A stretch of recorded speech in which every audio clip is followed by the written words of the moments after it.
गिबि गिबियावनो रायजो राजानिसिम आं बाथौ मेला केन्द्र बाथौ मेला आफादनि नेहाथारि जानानै नोंथांमोननि खौरां मेलनिजों आङो रायजो राजानिसिम गोसो गोरबोनिफ्राय साबायखर बावहरग्रोनाय थाबाय।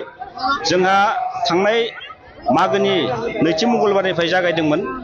बे गिबि सानखालिनो जोङो नोंथांमोननि मिडियानि दारै जोङो रायजो राजाफोरखौ गोसो गोरबोजों खावलायहरदोंमोन जे जोंनि बे 10 साननि फुजा खुंफुंनायाव जे रायजो राजाफ्रा जोंखौ लैहोर लैहोर फैनानै जेन हेफाजाब होफैयो। दिनै जोङो बे फिथाइखौ मोनफुंनो हादों। बेनिखायनो आङो फिन खेबसेबाव रायजो राजानिसिम आंनि गोसो गोरबोनिफ्राय कमिटिनि जानानै आङो साबायखर बावहरनाय जाबाय।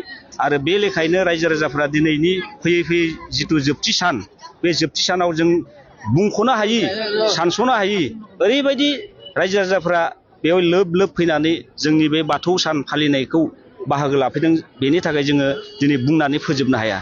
आरो जोङो बे 10 सानाव बायदि बायदि हारिमुजों लोब्बा लानानै बायदि बायदि खननाय मोसानाय आरो धोरोम सिबिनायजों लोब्बा लानानै बायदि बायदि गोजान गोजान जायगानि धोरोम सिबिसुलाफोरा बेयाव बाहागो लाफैदों।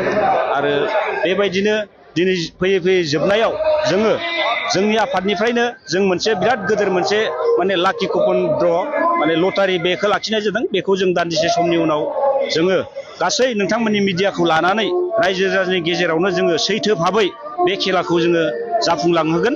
आरो बेखौबो आङो रायजो राजानि सिगाङावनो आफादनि जानानै फोरमायहरखानाय थाबाय।